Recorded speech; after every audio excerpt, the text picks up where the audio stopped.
কেমন আছো ভাই? আলহামদুলিল্লাহ দিয়ে শুরু করি। কারণ এটা হচ্ছে নাকি এখনকার যুগের সবচেয়ে প্রচলিত ভাষা। কিন্তু আমি যে অবস্থায় থাকি, যিনি আমাকে পাঠিয়েছেন, সেই দায়িত্বটা পালন করার পাশাপাশি আমি ভালো আছি, ভালো থাকতে পারি। মানে এটাই এইটা কি তুমি এভাবে ব্যাখ্যা দিলে তুমি কি একজন মনের ডাক্তার বলে? আমি আসলে মনের ডাক্তার, এটা আমার ২য় পরিচয়। আমি মানুষ। না, মন অ্যান্ড হুঁশ। না সে তো বটেই। সেটা অবশ্যই। মানে আমার একটা প্রশ্ন হচ্ছে তুমি মানে ধরো ডাক্তারি পড়লে। তারপরে এই মনের ডাক্তার হওয়ার ইচ্ছাটা তোমার কেন হলো? এটার এ ইতিহাস সংক্ষেপে? দীর্ঘ, হুম, বলাটা খুবই ছোট্ট। আমি ১৯৭২ সালে, তখন আমাদের বয়স হচ্ছে ৬ বছর। আব্বা স্কুল টিচার, মহকুমা শহর চাঁপাইনবাবগঞ্জে। গ্রাম থেকে আমাদেরকে নিয়ে আসলেন ভাই বোনদেরকে, যে তোমরা গ্রামে মানুষ হবা না। এখন আমার এটুকু মনে আছে যে গরুর গাড়ি চড়ে যে আসলাম, সকাল সকাল আসছি, এই মহানন্দার তীরে খালি চোখে খুলছি যখন, এটুকু মনে আছে যে একটা সূর্য উঠছে। এই কারণে? এরপরে আমার স্মৃতি নাই। হুম, এই সূর্যের যে উঠা, এটা আমার চলতে থাকলো। পথ পরিক্রমায় আমার মাকে পেলাম, বাবাকে পেলাম। আমার মা হচ্ছে আমার এই মনের জগতে আসার জন্য স্বপ্ন। আর আমার বাবা হচ্ছে এই স্বপ্নের বাস্তবায়নকারী। বাহ! কৃতজ্ঞতা জানাই তাদেরকে আরকি। ওকে, আমি একটু অন্যভাবে শুরু করি। সেটা হচ্ছে তুমি কি কৌশলী? মানে আমি যখন প্রশ্ন করব তোমাকে, তুমি কি কৌশলে উত্তর দেবে নাকি সরাসরি উত্তর দেবে? আমি আমার বিশ্বাস থেকে কথা বলি। তবে এখনকার সমাজ ব্যবস্থায় আমার বিশ্বাসকে জোর করে অন্যকে আমি গিলিয়ে দেবো, সেটাও সম্ভব না। আর এ বয়সে এসে অন্যের ধ্যান ধারণা খুব ধারণ করা যায় না। সুতরাং আমি এখন আর মোটেও কৌশলী নই। কারণ আমার আসলে এখন আর কৌশলের না তাহলে প্রশ্নই অবকাশও করি, নেই। মানুষ কেমন আছে? কারণ মানুষেরও তো প্রকারভেদ। ওভারঅল। আমরা সবাইকে তো মানুষ মনে করি না। সাম মেন আর লেস ইকুয়াল, মোর ইকুয়াল। সুতরাং মানুষ যদি সেভাবে ভাবি, একটা আমার কাছে মনে হয় কি যে আমাদের নানা কারণে অস্থিরতা, সেটা মনোজাগতিক হোক, অর্থনৈতিক হোক, সামাজিক হোক, এটা বেড়েই চলছে। দেখো তুমি যেহেতু ১ম এই বলেছ মানে মুক্তিযুদ্ধের কথা। তো আসলেই কি ব্যাপারটা যে আমরা একটা দেশের জন্মের সাথে নিজেরা বেড়ে উঠেছি তো। আমার ক্ষেত্রেও তাই হয়েছে। তো সেক্ষেত্রে একটা অনেক আগে থেকেই ধরো আমরা যখন বিশ্ববিদ্যালয়ে পড়তাম তখন একরকম ছিল। সবাই বিপ্লবী চেতনা ছিল সবার মধ্যে। তখন সামরিক শাসনকে কিভাবে সরাবে সবকিছু মিলিয়ে। কিন্তু ক্রমশ দিনে, দিনে সবকিছু মিলিয়ে এমন একটা জায়গায় চলে আসলো যে আমাদের মৌলিক স্বভাব হলো বিদ্বেষ, আক্রমণাত্মক এবং ভীষণ হা-হুতাশ। এটা কেন হলো? জাতিগতভাবে। এটা, এই যে বিদ্বেষ, তুমি কি মানলে? হাহুতাশ, আমার মন্তব্যটা কি মেনে আপনার নিলে? মন্তব্যটাকে মানছি। তবে দ্বিমত করছি এই জায়গায় যে এটা কি খালি জাতিগত নাকি আন্তর্জাতিক পরিসরে? না, আমি এখন আমি যে ঘরের কথাটা আগে বলি। এখন ধরো হয় না যে আমাদের যদি আমি নিজের পরিবারের কথা বলি, আমাদের আশেপাশে অনেক রকম মানুষ থাকতে পারে। কিন্তু আমাদের তো একটা নিজস্ব আদর্শ ছিল। বাবা-মা যেভাবে বলতেন সেভাবে আমরা করি। তো আমি একটু বৃহত্তর পরিবারের একটা জায়গায় যদি যাই যে আসলে একটা দেশের মধ্যে তো পরিবার থাকে, তাই না? তো এটা আমার একটা বড় প্রশ্ন যে অ্যা কেন একটা আমরা অন্যরা কি হয়েছে সেটা অন্য কথা। মানে তুমি আন্তর্জাতিক প্রভাব যদি বলো অন্য অনেক কিছু আমরা বলতেই পারি। কিন্তু এটা মানে মানসিক কারণ তো নিশ্চয়ই আছে। সেটাই বলছিলাম যে আন্তর্জাতিক প্রভাব না, আন্তর্জাতিক পরিসরেও সহিষ্ণুতা, তারপরে ধৈর্য, এটা যেমন কমছে, পারস্পরিক বিদ্বেষ সেটা কেন? বাড়ছে। এই জিনিসটা আমি আনতে চাচ্ছিলাম। আমার মা ক্লাস 5-6 পড়া। কিন্তু তার, যেহেতু ইলামিত্রের ছাত্রী ছিলেন, একটা বছরের জন্য হলো। আমি জানি না উনি ৫ ওয়াক্ত নামাজও পড়ছেন। ৭১ আমরা হচ্ছে হিন্দু পাড়ায়। তখন তো ওই অন্ন পাপ মহাপাপ। সুতরাং ওরা যে বর্ডার পার হবে, তারা ভাত খাবে না, ঠিক আছে। তাদের জন্য চিঁড়ামুড়ি বেঁধে দিচ্ছে। সন্ধ্যায় তারা বের হয়ে যাচ্ছে, উনি নামাজে যাচ্ছে। ঠিক আছে? এই কলস শুয়ে জেলে হিন্দু কাকিরা পানি ফেলে দিত, আমরা মজা করতাম। কিন্তু এই মুসলমানের কুয়া থেকে পানি নিত। এখন তার তুল মানে তুমি কি বলতে চাচ্ছ যে এইটার পেছনে ধর্মীয় কারণ? না, এটা তাহলে আমাদের এই যে সহিষ্ণুতার জায়গায়, ধৈর্যটা কমলো কেন? মানে এটা কি এটা ধর্মীয় কারণে? না, এটার মনোজাগতিক যে জায়গাটা আমি সবচেয়ে বেশি অনুভব করি, যে প্রযুক্তি তো প্রসার ঘটবেই। প্রযুক্তিকে তুমি প্রযুক্তির হ্যাঁ, একটা জায়গায় এসে প্রযুক্তি আমি বলি হুম, যে যখন আমি একটা জিনিসের জন্য যে আমার একটা খাবার প্রয়োজন, একটা মেসেজ আমি নির্ঝর ভাইকে দিতে চাই, আমার বন্ধু ৭ সমুদ্র ১৩ নদী পাড়ে থাকে, তাকে একটা ভিডিও পাঠাতে চাই। আমার অর্থনৈতিক সচ্ছল বলে আমি এই মুহূর্তে ঘরে বসে এই সবচেয়ে দামি হোটেলে খাবার খেতে পারি। তখন একটা মনোজগতে আমাদের এই যে একটু ধৈর্য ধারণ করা এটা চলে যায় এবং সোশ্যাল মিডিয়া অনেক ভালো কাজ এবং অনেক কিছু করছে। কিন্তু আমার কাছে কখনো, কখনো মনে হয়েছে এটা আমার একেবারে ব্যক্তিগত ব্যাপার অভিমত। তাহলে আমি বলি প্রযুক্তির সাথে আদর্শের সংঘাতটা কোন জায়গায়?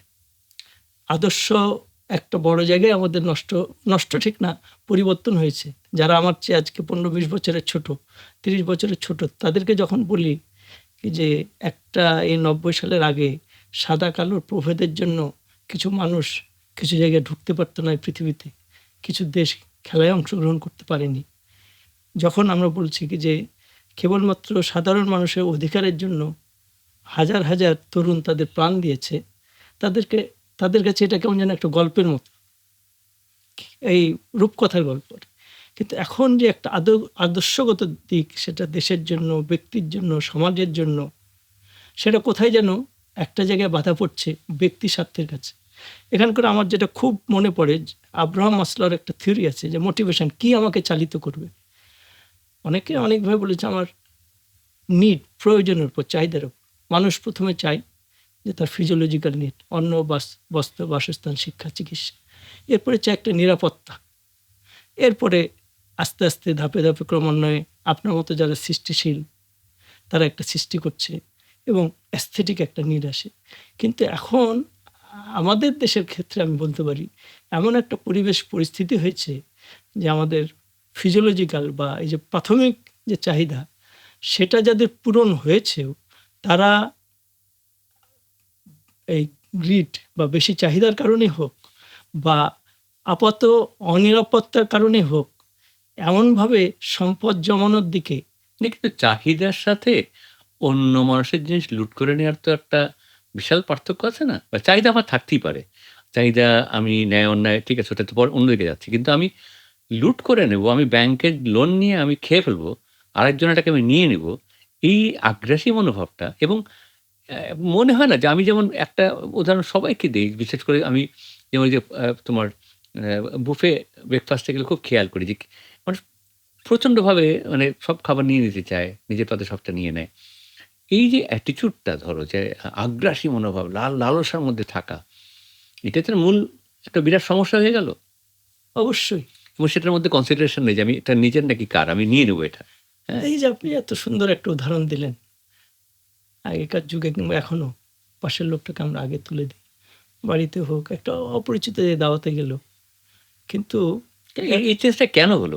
এটা তো তুমি তোমার মানসিক মানে যে বিষয়গুলোকে তুমি যেহেতু তোমার প্রফেশনাল প্র্যাকটিস এর মধ্যে যেহেতু আছে, তুমি তো নিশ্চয়ই তোমার রোগীদের কাছ থেকেও মানে মানে তোমার একটা অবলোকন তো নিশ্চয়ই আছে। এই সেই যে জায়গা থেকে আমার খুব কৌতূহল জানতে ইচ্ছে করে যে কেন হলো? মানে সুনির্দিষ্ট কারণ না হলে কিছু কারণ যদি জানতে পারি। কারণ না হলো ওই যে বললাম এখানে তো আমি আমার মতো করে জিনিসটা ব্যাখ্যা করছি। হুম, আমরা আসলে বাস্তব জগতে যা দেখি সেটা যত সত্য তার চেয়ে অনেক বড় সত্য আমি কিভাবে দেখছি। এই এক্সাক্টলি। কারণে আমার জীবনের এটাও আমার ওই বললাম আপনাকে একটু আগে বলছিলাম আমার মানে ঠিক জানা অর্থে না, বোধের ক্ষেত্রে আমার বেশিরভাগ জিনিসই ৯০ এর পরে আমি আর বোধের ডেভেলপ আসেনি। তো আমি ৮৮ সালে যখন 4th ইয়ারে পড়ি আমার দরজায় টাঙানো বোধটাকে ছিল আসলে ডেভেলপ তো করে, করতেই থাকে। আমরা ভাবি করেনি কিন্তু করে তো। করে, করে বলেই আমি এখন সাহসের সাথে বলতে পারি হুম, কি যে আমি এখন আমার বক্তব্য, আমার মনের কথা আমি স্পষ্ট করে বলতে আরো বেশি পারি। যেটা হয়তো ১০ বছর আগে আরো দ্বিধান্বিত ছিলাম। তো তখন আমি বলছিলাম যে একটা কথা যে what you see of the world depends entirely on how look at it. এটা আমি টাইমের ম্যাগাজিনে পেলাম। এটারই আমার কাছে বাংলায় আসছে যে আমরা যা বাস্তব জগতে যা দেখি তা যতটা না সত্য, যেভাবে দেখি সেটাকে তত সত্য মনে একটা হয়। অন্য প্রশ্ন করি তোমাকে এই এটা। হুম, একটু খালি আমি শেষ করতে হুম, চাচ্ছি যে সিউর। যখন আমি দেখি কি যে লোকটা ব্যাংক লুট করে নিয়ে গেল ২০ বছর ৩০ বছর আগে আমরা যখন ছাত্র যে লোকটা ঘুষ খায় তাকে একটু সবাই মানে নমঃশূদ্র দৃষ্টিতে হ্যাঁ, দেখছে। হ্যাঁ, আমার নিজেরই মেমোরি আছে। আমি আজকে বলছিলাম তোমাকে যে আমার বাবা-মার কথা এখনো মনে আছে। তারা রাতে আমরা কোথাও কোনো দাওয়াত খেতে যাচ্ছি বলে দিত যে, "ওই বাসায় যাবো সবকিছু করব কিন্তু খাবারটা খাওয়া যাবে না। কারণ ঘুষের টাকায় ওরা চলে। ঘুষের টাকায় কেনা খাবার খেলে পেটের অসুখ হয়।" হ্যাঁ, এই যে সুন্দর করে বললেন এই যে আমার ছাত্র আমি একটা দাওয়াতে যাচ্ছি। কয়েকদিন আগে সে মজা করে বলছে, "আপনি যে দাওয়াতটা খাবেন পুরো তো বেঁচতে থাকলেন। ঠিক ওই পেটের মাঝখানে একটা কিন্তু আগুন তার জ্বলবে। মানে এখন পাকস্থলী ন্যায় অন্যায় বোঝে না। সবকিছুই হজম করতে পারে। পাকস্থলী খালি আত্মসাৎ করাটা সহজ। আমাদের তোমাকে যদি অন্য একটা প্রশ্ন করি যে, তুমি যা মনে করো তোমার কাছে তো যারা আমার ধরো মন নিয়ে যারা ঝামেলায় থাকে, আমি রোগী বলব না। কোন প্রফেশন বা কোন ধরনের মানুষ যেতে বেশি তোমার কাছে? এখন আমি আমি অবশ্য অসুস্থতাটা শব্দটা ব্যবহার করি এ কারণেই যে আমার শারীরিক একটা রোগ হলে যত সহজে আমি মেনে নিই এবং বলি, আমার যখন একটা মানসিক অসুখ হয়, আমার ভাই, বোন, মা, বাবা একটা বিশেষ যে অসুখটাকে আমরা চিকিৎসা বিজ্ঞানের ভাষায় উপসর্গ দিয়ে ডায়াগনোসিস করতে পারছি, সেই অসুখটার নামে না ডাকতে চাই। সম্ভবত আমাদের অবচেতন মনে কেমন যেন একটা মানসিক অসুখ এই শব্দটাকে না মানার একটা প্রবণতার ভীষণভাবে, আসে। ভীষণভাবে, ভীষণভাবে। সেই কারণে আমি মানসিক এবং অসুস্থতা এ শব্দ কারণেই ব্যবহার করি। কিন্তু দেখো আমি যদি আস্তে, আস্তে হ্যাঁ, একটা, একটা করে জায়গায় যাই, মানে এত বেশি অমীমাংসিত থাকলে মানুষের জীবনে যদি সবকিছু অমীমাংসিত থাকে, আমার মানুষ দেখো সিদ্ধান্ত পরের। আমার আমাকে তো আমি জানতে চেষ্টা করব। আমি যেমন রিসেন্টলি আমি অনেক আমাদের ইয়াং যারা আছে প্রফেশনালদের জিজ্ঞেস করি, "সক্রেটিসকে চেনো? কি বলেছিল?" হ্যাঁ? অনেকে ওই নিজেকে জানার বিষয়ের মধ্যে ঢুকতেই চায় না কেউ। এই থেকে নিজেকে ভয় পায় সবাই। আপনি অভয় দিলে একটু বলি। একদম নির্দ্বিধায়। আমরা সক্রেটিস কোন সময়ের সেটা যেমন এখন বেশিরভাগ ছেলেমেয়ে পারে না। আমার খুব দুঃখজনক একটা অভিজ্ঞতা। এই লিও টলস্টয়ের লেখা যেহেতু আমি এই মনোজগৎ নিয়ে বিচরণ করি। উনারা উনি বা দস্তয়েভস্কি কিংবা রবীন্দ্রনাথ কখনো সাইকোলজি পড়েছে বলে প্রাতিষ্ঠানিক শিক্ষা নেই। কিন্তু তারা এত বড়, বড় সাইকোলজিস্ট একটা লাইন, "সব মানুষ সুখী একইভাবে, একেক মানুষ একেকভাবে অসুখী।" এই যে আন্না কারেনিনার ১ম লাইন, ওই একই ৯০ সালের হাকিরিয়ামে পড়া লাইনটা আমার গেঁথে আছে। তো এই ২-৩ বছর আগে আমার ডাক্তারকে বললাম যে, "টলস্টয়ের একটা বই তুমি বাংলা একাডেমির মেলায় যেয়ে খোঁজ নাও। এই বইটা আছে কিনা?" তারা ২-৩ জন গেল। অনেকগুলো করছে। একটা বাংলা একাডেমি একটা স্টলে যখন জিজ্ঞেস করছে যে, "আপনাদের কাছে লিও টলস্টয়ের কোনো বই আছে?" যারা বিক্রি করছেন জিজ্ঞেস করল, "উনার কি কোনো নতুন বই বের হয়েছে?"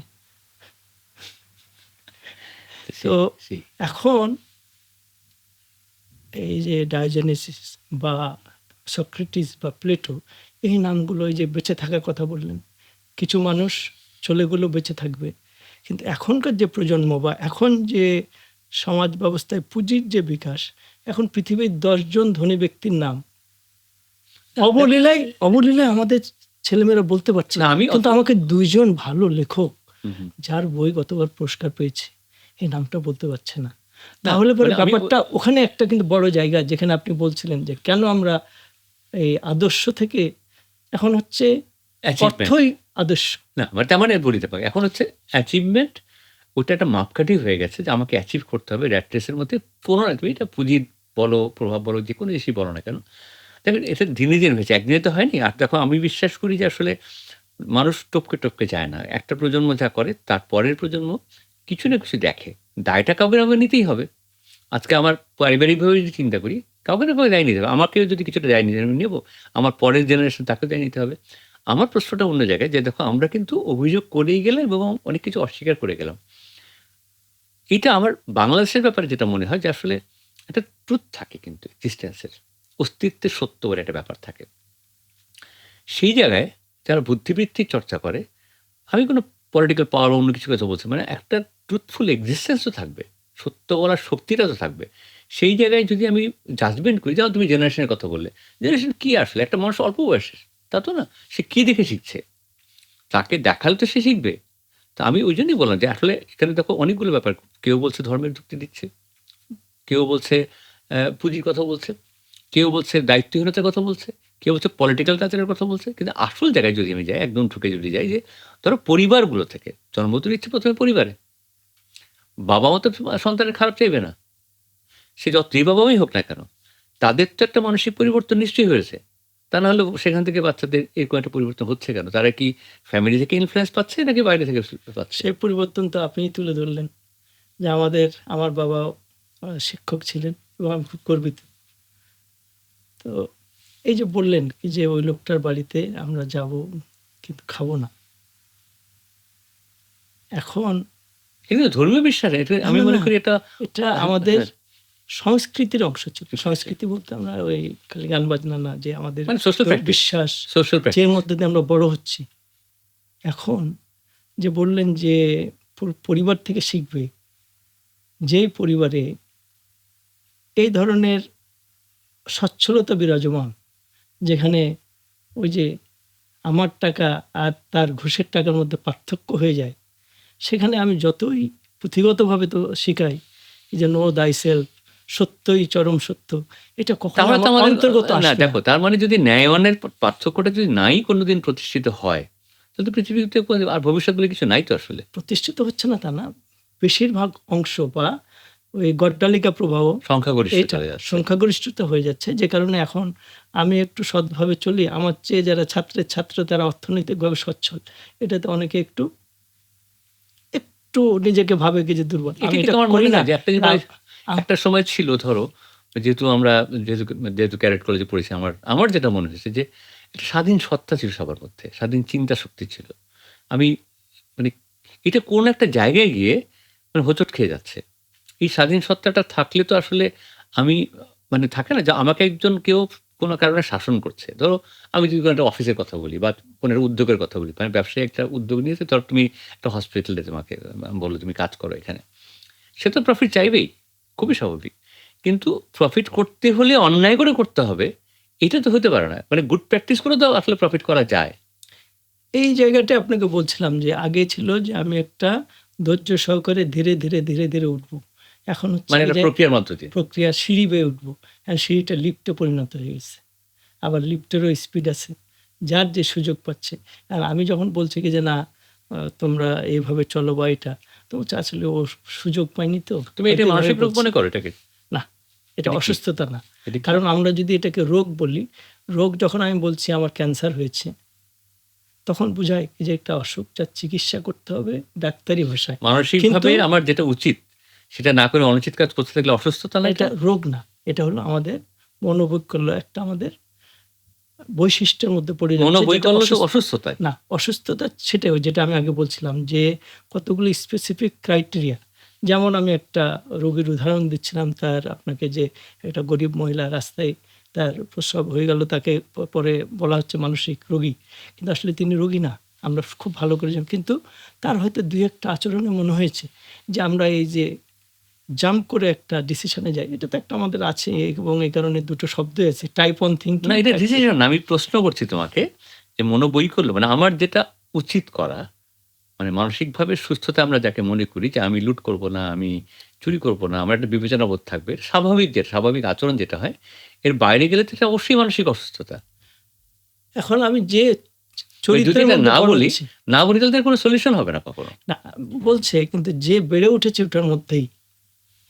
যেমন এখন আমরা আমার ছেলেকে যতই বলি কি যে একসময় আমাদের ইলেকট্রিসিটি থাকতো না, মানে ইলেকট্রিসিটি থাকতো না, না আমরা বড় হয়েছি মানে ডাকাতের বিদ্যুতের। পরিবারে কোনো মেধাবী কেউ হতে পারে না? হতে পারে তো। এটা অন্যায়ের বিরুদ্ধে হতে পারে না? হতে পারে তো। সবাই ইনফ্লুয়েন্সড হবে। হচ্ছে সবাই ইনফ্লুয়েন্স হচ্ছে না বলেই তো পৃথিবীতে এই পরিবর্তন আসছে। ঈশপের গল্প, ঈশপের কথা বলছিলাম। ঈশপের হুম, এই হ্যাঁ, লেখাটা অবশ্যই। আমি পড়েছি, হুম। এবং এটা আমার পত্রিকা থেকে আমি ছবিও তুলে রাখছি, যে ঈশপ বলছেন যে রাজনীতি এমন একটা জিনিস, ছিচকে চোখে হাসি দেয় আর লুটেরাকে গতিতে বসায়। এ কথাটা যুগ যুগান্তর ধরে কেন সত্যের মতো হয়ে আসছে, সেটা হলো কি যে স্পার্টাকাস, কৃতদাস আন্দোলন করলো, মানুষ ক্ষমতায়িত হচ্ছে, যারা হচ্ছে ক্ষমতায় গেলে এই যে যে যায় লঙ্কায় সে হয় রাবণ, বা power corruption, absolute power corruption absolutely আমাদের মনোজগতের মধ্যে, ঠিক আমি এটাকে ফ্যাসিজম বলবো না, কিন্তু অন্যকে নিয়ন্ত্রণ করার একটা প্রবণতা থাকে, যে কারণে এই জিনিসটা চলে আসছে যুগ যুগ ধরে। কিন্তু যেটা ব্যত্যয় ঘটছে এখন, আগে বেশিরভাগ মানুষ, সাধারণ জনগণ ছিল ন্যায্যতার পক্ষে, ন্যায়ের পক্ষে, সম অধিকারের পক্ষে। এবং এই ৭১-এর যুদ্ধ অনেক কথা আছে, কিন্তু একটা পোস্টার আমি ছবি তুলে রেখেছি, সোনার বাংলা শ্মশান কেন? পশ্চিম পাকিস্তান, পূর্ব পাকিস্তান, এই যে পার্থক্য। পার্থক্য, এটা একটা বড় জিনিস। হ্যাঁ, এটা ফুলফিল হয়নি, পরে ঘটনা প্রবাহ চলছে, কিন্তু ৭১ তার মানে ভুল, বা ৭১-এর যে উচ্চতা, না, সেটা হচ্ছে অধিকারের প্রশ্ন ছিল। এবং কিন্তু এখন যেটা তো অনধিকার, তাহলে আমি একটু এই জায়গায় যদি শেষ করি, তাহলে আমাদের তো ভবিষ্যৎটা কি তাহলে? ভবিষ্যৎ আপাত দৃষ্টিতে যে অন্ধকার, তার মধ্যে থেকে আলো ফুটে ওঠে। আমি একটু অন্য জায়গায় যাই এখন, শেষ করবো এটা দিয়ে। বাংলাদেশের সম্পর্ক নিয়ে একটা টানাপোড়েন থাকে, সম্পর্কের সত্যবারের ব্যাপার থাকে। এটা খুবই আমার কাছে মনে হচ্ছে বাংলাদেশের সম্পর্কের মধ্যে সত্যটা কম। এটা কি ঠিক? সম্পর্কটার একটু যদি বুঝিয়ে কোন ব্যক্তি যে কোনো সম্পর্ক, ব্যক্তির সম্পর্ক, মানে ব্যক্তির সম্পর্কটাই বলবো মূলত। মনে করো এখানে দম্পতি হতে পারে, বন্ধু বান্ধব হতে পারে। রাষ্ট্রের সাথে সম্পর্ক আমি বলবো না, কারণ হুট করে দেশ থেকে চলে গেল, আমি ওদিকে যাচ্ছি না আমি। হ্যাঁ, কিন্তু বিলঙ্গিং যেটাকে বলে, আমি একদম মৌলিক জায়গায় যদি যাই, যে দেখো যে একেবারে যদি ওই যে দাম্পত্যের যে একটা সম্পর্ক থাকে না, এবার নারী পুরুষের সম্পর্কের যে সত্য থাকে একটা, সেই জায়গাটাতে আমার কাছে মনে হয়, তোমার কাছে কি মনে হয়, মানে কোন জায়গায় আমরা আছি এখন?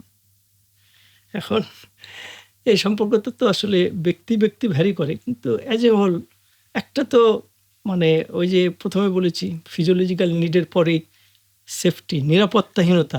এই নিরাপত্তাহীনতার পিছনে এমন কিছু বিষয়, এটা মনোজগতেও যেমন চলে আসছে। এটা কৌশলের কথা বলছে এখন। না, না, আমি বলি তোমাকে যে এটার মধ্যে, মানে একটা সময় ছিল আমরা জানতাম যে এটার মধ্যে একটা এথিক্যাল প্র্যাকটিস আছে, এটার মধ্যে সত্য আছে। এই জায়গাটার মধ্যে অনেক একটা কি যেন সবাই বলছে যে ঠিক আছে, এটা আগের মতো নেই। আমি কি কথাটা ঠিক বললাম? এখন আগের মতো নেই। এটা আমি আসলে স্বামী স্ত্রীর সম্পর্ক বা দাম্পত্য সম্পর্কের উত্তরটা একটু কৌশলী হওয়াই ভালো। কিন্তু অবশ্যই, কারণ এটা মেনটেন করতে গেলেও কৌশলী হতে হয়। কিন্তু একটা জিনিস, পারস্পরিক বিশ্বাস। না, কৌশলী কেন একটা হতে হবে? পয়েন্টে থাকতে হবে, পারস্পরিক বিশ্বাস। না, কৌশলী কেন হতে হবে? কৌশলী হতে হবে কারণ যে কোনো সময় যা আছে কি যে, তার মানে এটা ট্রুথফুল না? না, বিশ্বাস ঠিক রেখেছে। না, বিশ্বাস ঠিক থাকলে কৌশলী থাকার তো কোনো কারণ নেই। না, তারপরে যেমন আমি এই যে এতক্ষণ এখানে থাকলাম, আমি আর কি করেছি? ঠিক আছে, আমি এই উত্তরটা ঢোকার সাথে এই সাথে না প্রশ্নটা দিতে আসবে কেন? তার মানে ব্যাক অফ মাইন্ড বলে যেটা কথাটা আছে, যে আমার মাথার পেছনে অনেক কিছু আছে। আমি কাউকে বিশ্বাস করি না। কারণ আমি নিজেকেই বিশ্বাস করি না। হ্যাঁ, নিরাপত্তাহীনতা তো।